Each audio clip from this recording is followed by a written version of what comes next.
받으실 하나님의 말씀은 고린도전서 11장 1절에서 15장 1절에서 19절까지 말씀입니다. 고린도전서 15장 1절에서 19절까지.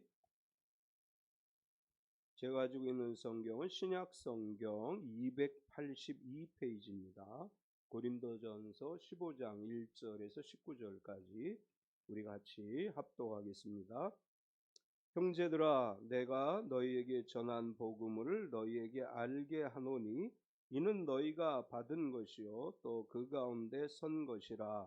너희가 만일 내가 전한 그 말을 굳게 지키고 헛되이 믿지 아니하였으면 그로 말미암아 구원을 받으리라. 내가 받은 것을 먼저 너희에게 전하노니 이는 성경대로 그리스도께서 우리 죄를 위하여 죽으시고 장사 지낸 바 되셨다가 성경대로 사흘 만에 다시 살아나서 게바에게 보이시고 후에 12 제자에게와 그 후에 500여 형제에게 일시에 보이셨나니 그 중에 지금까지 대다수는 살아있고 어떤 사람은 잠들었으며 그 후에 야고보에게 보이셨으며 그 후에 모든 사도에게와 맨 나중에 만삭되지 못하여 난 자 같은 내게도 보이셨느니라.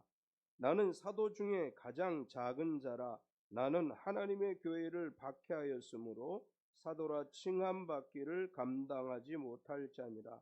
그러나 내가 나된 것은 하나님의 은혜로 된 것이니 내게 주신 그의 은혜가 헛되지 아니하여 내가 모든 사도보다 더 많이 수고하였으나 내가 한 것이 아니요 오직 나와 함께 하신 하나님의 은혜로라. 그러므로 나나 그들이나 이같이 전파하되 너희도 이같이 믿었느니라.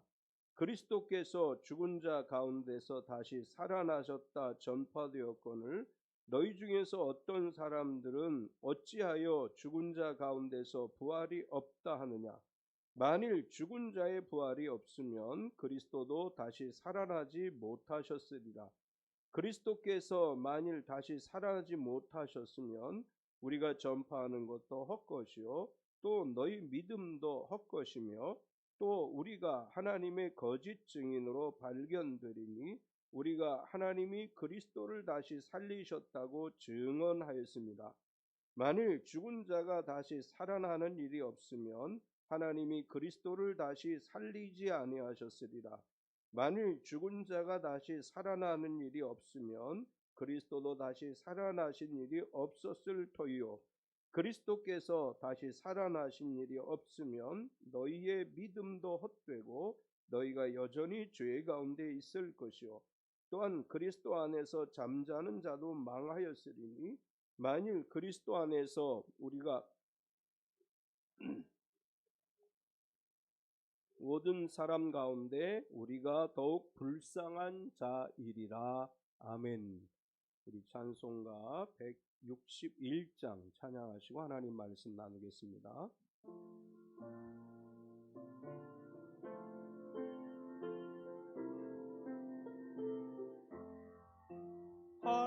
할렐루야 우리 예수 부활승 전하셨네. 세상 사람 찬양하니 천사와 답하도다. 구주 예수 부활하사 사망 권세 이겼네. 구주 예수 부활하사 사망 권세 이겼네. 할렐루야 우리 예수 왕의 왕이 되시고 우리들의 중보 되심 성령 증거하시네. 구주 예수 부활하사 처음 열매 되셨네. 구주 예수 부활하사 처음 열매 되셨네. 할렐루야 우리 예수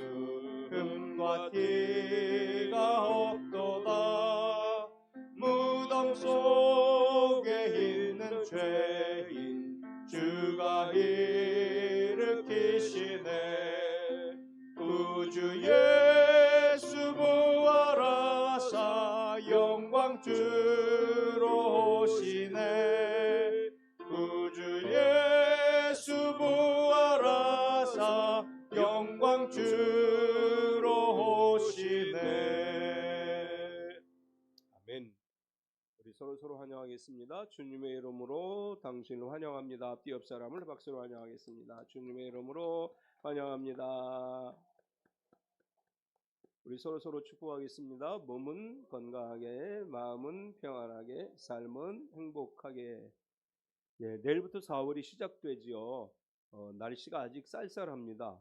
각 지역마다 벚꽃 축제 한다고 했는데 꽃이 안 펴서 굉장히 어려움을 겪는다는 얘기가 들렸는데, 이제 날씨가 따뜻해지고 꽃도 피고 이제 4월이 시작됩니다. 4월 한 달 동안도 우리 참빛교회 모든 성도들이 건강하고 평안하고 행복한 하루하루 되시기를 축원합니다. 아멘. 예전에는 부활절 그러면 연합 새벽 예배, 그래서 지역의 교회들이 한 곳에 모여서 새벽 예배를 드리거나 또는 오후에 모여서 광장에 모여서 부활절 예배를 드리거나 했습니다. 물론 지금도 이제 연합 예배라는 걸 합니다. 오늘도 여성회관에선가 우리 송파구민 이제 그 부활절 연합 예배가 있었는데, 예전에는 교회들이 거의 다 참여했다면 지금은 이제 주관하는 교회와 목사님들 중심으로만 이제 참여를 합니다.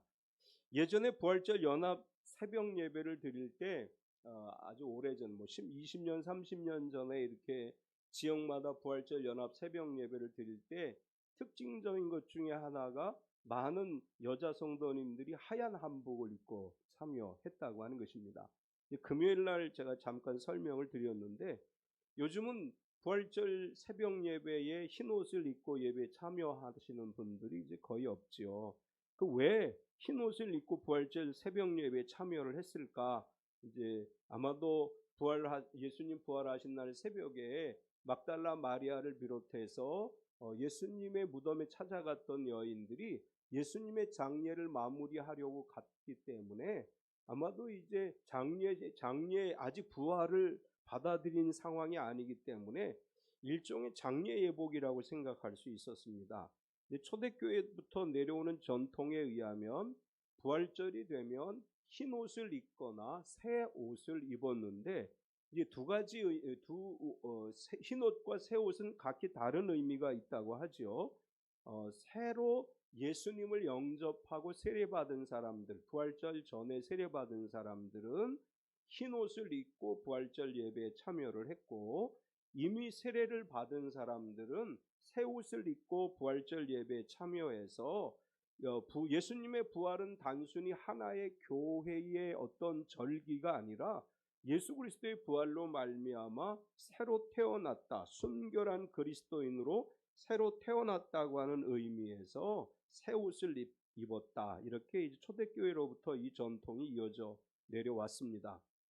사실 우리나라에서는 이 부활절에 이 흰 옷과 새 옷을 입는 것에 대한 설명이 거의 안 되어져 있었어요. 그래서 왜 흰 옷을 입는지 이제 이런 것들이 잘 알려져 있지 않았는데, 이것이 초대교회로부터 내려오는 전통이었다고 합니다.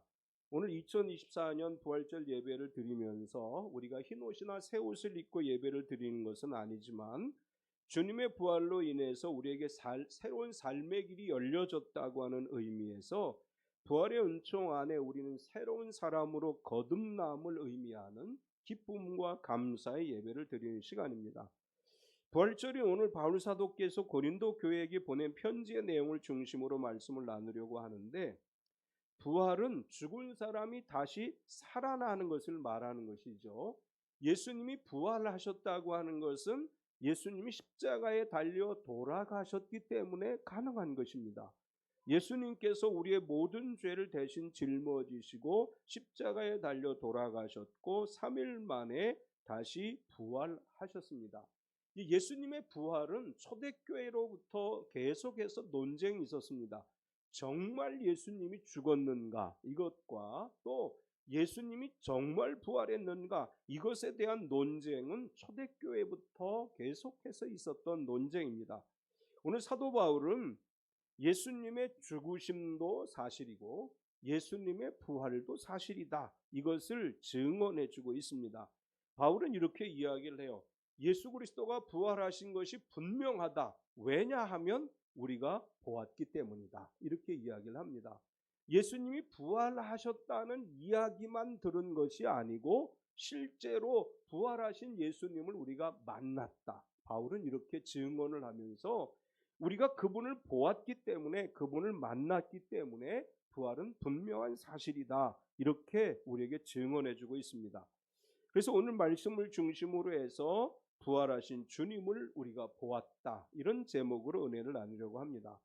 오늘 말씀을 통해서 우리의 신앙에 있어서 가장 중요한 부활 신앙에 대한 바울 사도의 증언을 이제 나눔으로 은혜를 나누려고 하는데, 오늘 말씀 안에서 바울이 우리에게 이렇게 이야기해 주죠. 첫 번째는 죽으심과 부활은 사실이다. 이렇게 증언을 합니다.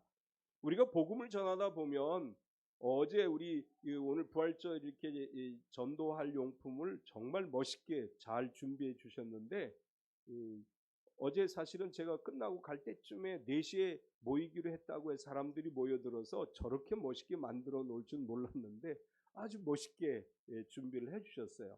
우리가 전도하다 보면 사람들이 질문하는 것 중에 하나가 예수님이 정말 죽으셨는가? 라고 하는 질문이고, 2000년 전에 죽으신 그분의 죽음이 오늘 이 시대 나와 무슨 상관이 있느냐? 이렇게 질문을 해요. 그분이 2000년 전에 죽었다고 하는데 그게 왜 나와 상관이 있느냐? 이게 첫 번째 질문이고, 두 번째 질문은 정말 그분이 살아나셨느냐 하는 질문이죠. 예수 그리스도가 부활하셨다고 우리가 이야기하는데 이제 우리가 전도에 보면 사람들이 그렇게 이야기해요. 그걸 어떻게 믿느냐?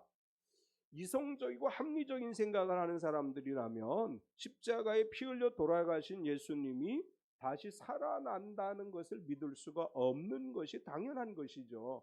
오늘 새벽에도 제가 말씀을 나누었는데, 우리 몸에서 수분이 일정 부분 빠져나가면 그것은 생명이 유지되지 못하게 돼 있는 것이죠.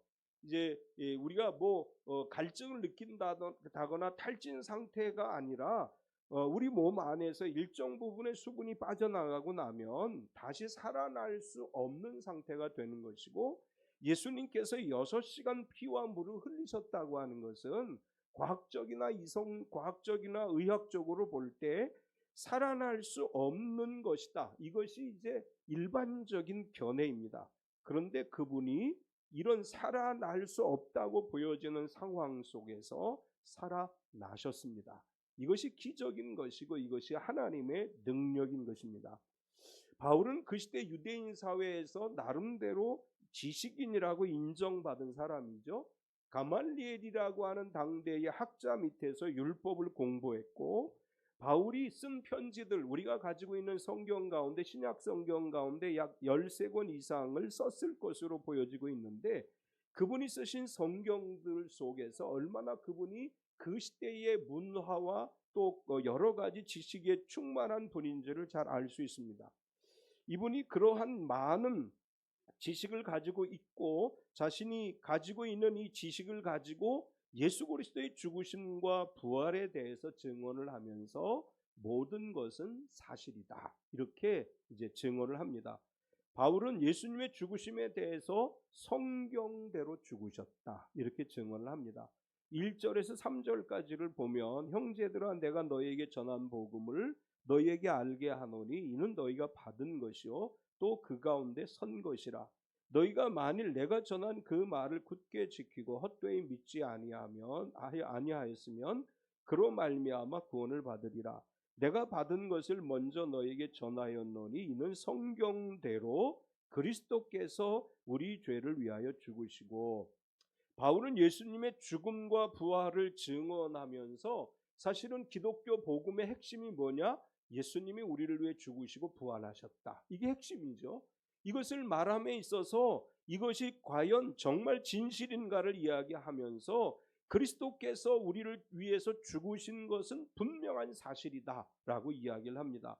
바울은 내가 그 복음을 전하고 있는데 만약에 그리스도께서 죽으시고 부활하신 것이 아니라면 내가 전하는 이 모든 것들은 거짓이 되고 마는 것이다. 그러나 나는 그분이 분명하게 죽으신 것을 알고 있다. 이렇게 이야기하고, 그분이 죽으신 것은 우연히 어느 날 그분이 로마 총독인 이제 빌라도에 의해서 죽으신 것이 아니고, 하나님께서 이미 인간이 범죄했을 때, 아담과 하와가 타락했을 때 인간을 구원하기 위한 계획을 세우셨고, 예수 그리스도는 하나님의 계획에 의해서 십자가에 못 박혀 죽으신 것이다. 이것은 이미 성경에 예언되어진 말씀이다. 이제 구약 성경의 선지자들을 통해서 하나님께서 예수 그리스도가 이 땅에 오실 것과 죽으실 것에 대해서 예언하셨죠. 그 예언하신 대로, 성경대로, 하나님의 계획대로 하나님께서 죄로 인해 영원히 죽을 수밖에 없는 우리들을 불쌍히 여기사 예수 그리스도를 이 땅에 보내주셨고, 예수 그리스도는 하나님의 말씀대로, 하나님의 계획대로, 성경의 예언대로 우리 죄를 위해 죽으셨다고 하는 것입니다. 예수 그리스도가 십자가에 달려 돌아가셨을 때 우리의 모든 죄를 대신 짊어지신 것입니다. 또한 바울은 이렇게 증언을 합니다. 예수님께서 성경대로 부활하셨다, 이렇게 증언을 합니다. 4절을 보면 장사 지낸 바 되셨다가 성경대로 사흘 만에 다시 살아나사. 바울은 예수님께서 십자가에 죽으신 것이 확실하고 장사 지낸 바 되었다. 그러니까 그냥 병원에 누워 있다가 뭐 이렇게 의식 불명 상태에 있다가 깨어났다, 이런 개념이 아니고 무덤에 장사 지내졌다. 무덤에 장사 지냈다는 것은 확실하게 죽으셨다라고 하는 것이고, 확실하게 죽어서 무덤에 장사 지내졌던 그분이 하나님께서 선지자들을 통해서 예언하신 대로 성경대로 그분이 부활하셨다, 이렇게 바울이 증언을 하고 있습니다. 예수님은 우리의 죄를 위해 속죄의 제물이 되셔서 죽으셨습니다. 그러나 부활하셨습니다. 부활하실 수 없는 그분의 몸이 부활하셔서 우리로 하여금 영원한 생명을 얻게 하셨고, 우리로 하여금 저 천국에서 주님과 함께 살아가게 하신 것입니다. 바울은 예수님께서 성경대로 죽으셨고 성경대로 부활하셨다, 그리고 부활하신 예수님께서 우리에게 보이셨다, 이렇게 증언을 해요. 5절에서 8절까지를 보면 게바에게 보이시고 후에 12 제자에게와 그 후에 500여 형제에게 일시에 보이셨나니 그 중에 지금까지 대다수는 살아있고 어떤 사람은 잠들었으며, 그 후에 야고보에게 보이셨으며, 그 후에 모든 사도에게와 맨 나중에 만삭되지 못하여 난 자 같은 내게도 보이셨느니라. 예수님이 부활하셨습니다, 우리가 이렇게 이야기하는데 본 사람이 있느냐라고 물어볼 거 아니에요? 이제 바울이 전도하니까 사람들이 물어봐요. 아니, 네가 증거하는 예수라는 사람이 십자가에 죽었다고 하는데, 그리고 그분이 부활했다고 하는데 그걸 본 사람이 있니? 라고 물어봐요. 그것에 관해서 바울은 분명하게 이야기합니다. 그래, 본 사람이 있다. 이제 제일 먼저 게바에게 보이셨다. 이제 게바는 우리가 잘 알죠. 베드로 사도를 이야기하는 것이고, 그리고 12 제자에게도 보이셨고, 그리고 500여 형제에게 일시에 보여주셨고, 그리고 맨 나중에 나에게도 보여주셨다. 아마도 예수님이 부활하셨는데 제자 몇 사람에게만 보여주셨다면 사람들이 믿지 않을 거예요. 저 사람들 예수 제자야. 그러니까 저 사람들은 예수가 부활하지 않았음에도 불구하고 자기들끼리 부활한 예수님을 봤다고 얘기할 거야. 아니면 저 사람들이 무슨 환상 중에 비몽사몽 간에 예수가 부활했다, 이렇게 이야기하는 것일 거야. 이렇게 이제 사람들이 주장할 수 있습니다. 그것이 아니다, 실제로 예수님이 부활하신 것을 많은 사람들이 보았다, 바울은 그렇게 증언해줘요. 예수님은 부활하셨습니다. 그리고 많은 사람들에게 부활하신 주님이 보여주셨습니다. 제자들에게 보여주셨고, 500여 형제에게 보여주셨고, 그리고 바울에게 보여주셨고, 몇 사람만이 예수님의 부활을 본 것이 아니라 많은 증인들이 존재한다, 바울은 이렇게 이야기합니다. 예수님의 죽으심은 분명합니다. 많은 사람이 봤죠. 예루살렘에서 골고다 언덕에서 예수님이 십자가에 달려 돌아가시는 것을 그 시대 많은 사람들이 봤습니다. 또한 예수님은 부활하셨습니다. 바울이 증언한 대로 많은 사람들이 부활하신 예수님을 분명하게 만났습니다. 부활하신 예수님은 승천하셨고 마지막 날 다시 오실 것입니다. 성경이 예언한 대로 말씀한 대로 그분 마지막 날 다시 오셔서 우리와 더불어 영원히 저 천국에서 살아가게 하실 줄 믿습니다. 바울의 두 번째 증언은 이런 증언이에요. 내가 나 된 것은 하나님의 은혜라. 예수님의 죽으심과 부활이 사실이라고 증언한 바울은 우리가 부활하신 주님을 보았다 이렇게 얘기하면서 내가 나 된 것은 다 주님의 은혜라, 하나님의 은혜라 이렇게 이야기를 합니다. 바울은 왜 이런 고백을 했습니까? 우리가 잘 알고 있죠. 바울은 자기 자신을 뭐라고 표현합니까? 나는 사도 중에 가장 작은 자라 이렇게 표현을 해요. 9절에 보면 나는 사도 중에 가장 작은 자라. 나는 하나님의 교회를 박해하였으므로 사도라 칭함받기를 감당하지 못할 자니라. 바울이 자기 자신을 가장 작은 자라고 묘사하고 이렇게 이야기를 해요. 왜 내가 가장 작은 자인가 하면 나는 교회를 박해했던 사람이다. 우리가 사도행전에서 바울의 이야기를 봅니다. 바울은 예수님 믿는 것을 반대하고 교회를 핍박하고 예수 믿는 사람들을 잡아서 옥에 가두고 예수 믿는 사람들을 죽일 때 찬성표를 던진 사람입니다. 다른 사도들은 주님의 직접적 부름을 받아서 주님을 따르고 훈련받아서 사도가 됐고 그들은 주님이 고난당하시는 것을 보았고 부활하신 주님을 만났습니다. 그들은 주님을 직접 경험한 반면에 바울은 그렇지 않았지요. 바울은 전통 유대주의자로서 예수님을 믿는 것을 반대했고 예수님을 따르는 제자들을 이단이라고 생각했던 사람이에요.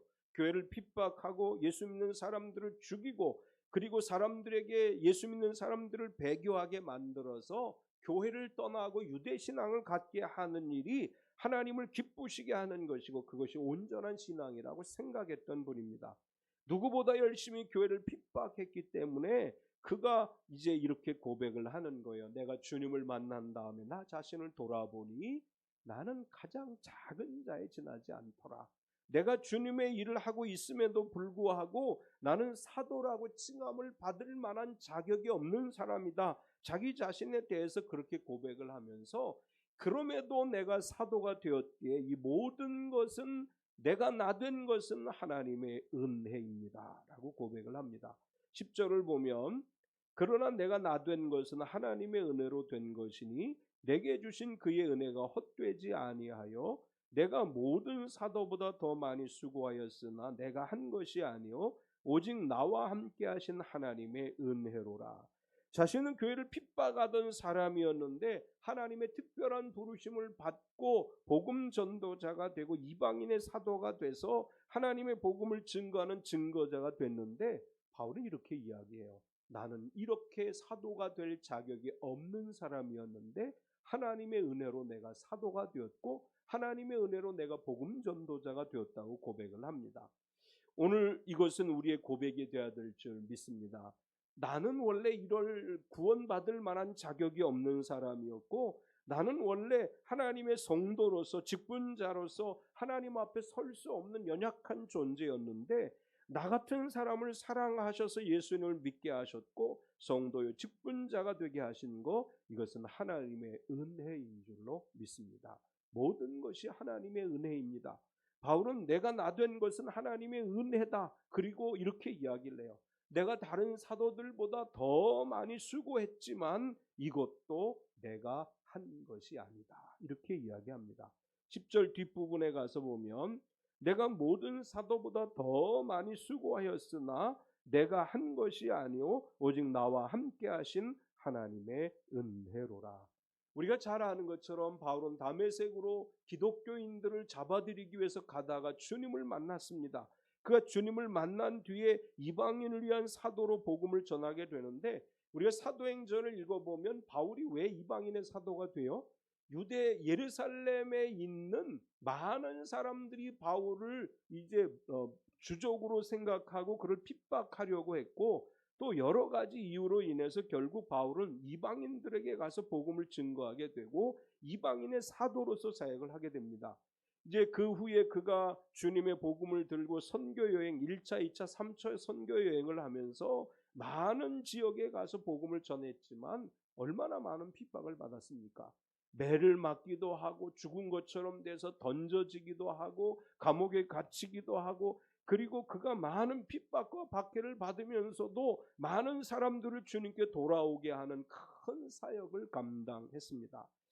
바울은 또한 성경을 기록함으로 인해서 이제 어떤 학자들은 이렇게 이야기합니다. 예수 그리스도로 인해 기독교가 시작되었지만 기독교가 기독교 되게 한 사람은 바울이다. 이렇게 이야기를 해요. 바울이 쓴 신약 성경이 오늘 기독교의 교리와 핵심적인 사상들을 만들어가고 있기 때문에 바울이 기독교를 기독교 되게 했다. 이런 평가를 할 정도로 이분은 하나님 나라를 위해서 많은 수고를 하신 분입니다. 그런데 이렇게 이야기해요.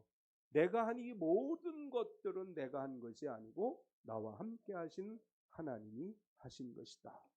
우리가 이런 고백이 있어야 돼요. 우리는 늘 이런 생각을 합니다. 내가 이런 일을 이만큼 했어. 내가 이렇게 큰 일을 했어. 내가 얼마나 많은 일을 했는지 몰라. 우리 스스로 이렇게 자랑하고 싶어져요. 그런데 바울은 이렇게 이야기합니다. 내가 더 많은 고난을 받았고 더 큰 일을 했고 더 많이 수고했지만 내가 한 것이 아니고 내 안에 계신 하나님의 은혜다. 이렇게 이야기합니다. 오늘 우리의 신앙 고백이 이런 고백이 되어야 될 줄 믿습니다. 내가 한 것이 아니고 내 안에 계신 주님이 하신 것이고 내 안에 계신 성령이 하신 것임을 믿습니다.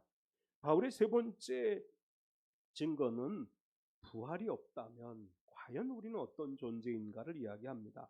사도 바울은 부활하신 주님께서 맨 나중에 만삭되지 못하는 난자 같은 내게 보이셨고 나 같은 사람을 은혜로 사도가 되게 하셨고 나로 수고하게 하셨지만 내가 한 것 아니고 내 안에 계신 하나님의 은혜로 된 것이다. 이렇게 이야기한 다음에 내가 증거하는 이 복음에서 부활이 없다면 그렇다면 어떠냐? 부활이 없다면 우리의 믿음은 헛것이라.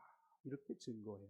11절에서 14절까지를 보면 그러므로 나나 그들이나 이같이 전파하며 너희도 이같이 믿었느니라.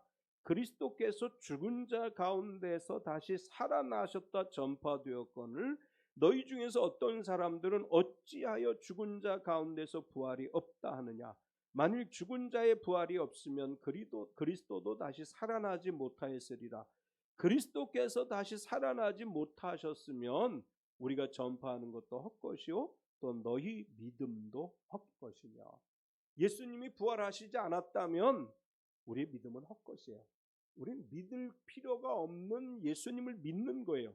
예수님이 우리를 위해 죽으셨습니다. 그것으로 끝났다면 우리의 신앙이 필요 없다는 것이죠. 우리가 왜 예수님을 믿고 왜 하나님을 믿느냐? 예수님께서 사망 권세 이기고 부활하셨기 때문입니다. 예수님 부활하셨습니다. 그래서 우리는 예수님을 믿는 것입니다. 바울은 분명하게 얘기해요. 여러분 예수님의 부활이 없다면 우리의 믿음은 헛된 거예요. 믿을 필요 없어요. 이렇게 이야기합니다. 우리가 주님 부활하셨음을 믿습니다. 그분은 부활하셨고 우리는 그분으로 인해 영원한 생명을 얻게 됐습니다. 부활은 진실이고 진리이고 사실입니다.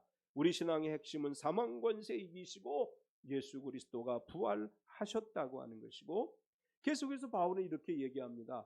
부활이 없다면 우리는 거짓 증인이다. 이렇게 이야기를 해요. 15절을 보면 또 우리가 하나님의 거짓 증인으로 발견되리니 우리가 하나님이 그리스도를 다시 살리셨다고 증언하였습니다. 만일 죽은 자가 다시 살아나는 일이 없으면 하나님이 그리스도를 다시 살리지 아니하셨으리라. 바울이 이렇게 얘기하는 거예요. 내가 복음을 전하는데 복음은 예수 그리스도가 날 위해 죽으셨다는 것과 그분이 부활하셨다고 하는 것이 복음이다. 그런데 만약 예수님이 부활하지 않으셨다면 내가 하는 건 다 거짓말이다. 이렇게 얘기하는 거예요. 우리가 나아가서 전도를 합니다. 예수 믿고 구원받으세요. 예수 믿고 하나님의 자녀가 되세요. 그런데 만약 예수님이 부활하지 않았다면 우리의 전도는 다 거짓말이 되는 거예요. 우리는 거짓말하는 사람들이에요. 그러나 예수님이 부활하셨기 때문에 우린 거짓 증인이 아닙니다. 우린 진리의 증인입니다. 예수 그리스도가 부활하셨기 때문에 우리가 전도하는 이 전도는 사실이고 우리가 믿는 이 믿음은 사실인 것입니다. 뿐만 아니라 바울은 이렇게 얘기합니다. 예수님의 부활이 없다면 우리는 불쌍한 사람들이다. 16절에서 19절까지를 보면 만일 죽은 자가 다시 살아나는 일이 없으면 그리스도도 다시 살아나신 일이 없었을 터이요 그리스도께서 다시 살아나신 일이 없으면 너희의 믿음도 헛되고 우리가 여전히 죄 가운데 있을 것이요 또한 그리스도 안에서 잠자는 자도 망하였으리니 만일 그리스도 안에서 우리가 바라는 것이 다만 이 세상의 삶뿐이면 모든 사람 가운데 우리가 더욱 불쌍한 자이리라. 이제 우리가 하나님을 믿는 이유가 뭐죠? 우리의 영혼이 있음을 믿기 때문에 하나님을 믿는 거죠. 이 땅에서 잘 먹고 잘 살기 위해서 하나님을 믿는 게 아니에요. 이 땅에서 잘 먹고 잘 사는 것이 우리의 신앙의 핵심이라면 우리의 신앙은 불쌍한 거예요. 그건 별 의미 없는 신앙인 거예요. 예수 그리스도가 부활하지 않았다면 우리는 불쌍한 사람들이에요. 얼마나 불쌍합니까? 예수님이 부활하시지도 않았는데 그걸 부활했다고 믿고 우리가 영원한 생명을 얻을 수 없음에도 불구하고 영원한 생명이 있다고 믿고 주일날 열심히 교회 나오고 헌신하고 봉사하고 불쌍한 거죠. 얼마나 불쌍해요? 예수님 부활하지 않았다면 우리의 행위 전체가 다 불쌍한 거예요. 예수님이 부활하지 않으셨다면 우리는 어리석고 미련한 삶을 살아가는 것입니다. 그러나 예수님 부활하셨습니다. 바울의 이 말의 역설적 의미는 뭐냐 하면 부활이 없으면 우리는 불쌍한 사람이에요. 그런데 부활이 있으면 우리는 가장 행복한 사람입니다. 예수 그리스도의 부활이 있기에 우리는 행복한 사람들인 줄 믿습니다. 예수 그리스도의 부활은 진리입니다. 그렇기 때문에 우리에게는 영원한 생명이 약속되어져 있고 저 천국의 소망이 우리에게 있는 것입니다. 우리는 망하지 않을 것이고 영원히 사망을 당하지 않을 것이고 주님의 나라에서 영원한 생명을 얻고 영원토록 주님과 함께 살아갈 것입니다. 예수님 사망 권세 이기시고 부활하셨습니다. 이것은 사실입니다. 많은 사람들이 부활하신 주님을 만났습니다. 우리가 그분을 만났습니다. 사망 권세 이기시고 부활하신 주님의 은혜로 우리는 불쌍한 사람이 아니고 행복한 사람입니다. 신명기 33장 29절의 말씀을 같이 읽고 말씀을 마치겠습니다. 이스라엘이여 너는 행복한 사람이로다. 여호와의 구원을 너같이 얻은 백성이 누구냐? 그는 너를 돕는 방패시요 내 영광의 칼이시리로다. 내 대적이 내게 복종하리니 내가 그들의 높은 곳을 밟으리로다. 아멘. 참 좋으신 하나님, 우리를 너무나 사랑하셨기에 하나밖에 없으신 독생자 예수 그리스도를 이 땅에 보내주셨고 우리의 모든 죄를 짊어지고 십자가에 죽으시게 함으로 우리의 죄가 사함받게 하셨고 사망 권세 이기고 부활하심으로 우리에게 영생의 길을 열어주셨음에 감사합니다. 우리가 그 은혜를 기억하며 살아가게 하여 주시되 예수 그리스도의 죽으심과 부활이 사실임을 우리는 믿습니다. 예수님이 부활하지 않았다면 우리의 믿음이 헛된 것이고 예수님이 부활하지 않으셨다면 우리는 거짓 증인이고 예수님이 부활하지 않으셨다면 우리는 불쌍한 사람이라는 사실을 압니다. 그러나 예수님이 부활하셨기에 우리의 믿음은 천국을 향한 믿음이고 우리의 증언은 참 진리이며 또 우리는 행복한 사람임을 믿습니다. 부활하신 예수 그리스도 안에서 참 복을 누리는 우리 모든 성도가 되게 하여 주시옵소서. 예수님의 이름으로 기도드리옵나이다. 아멘.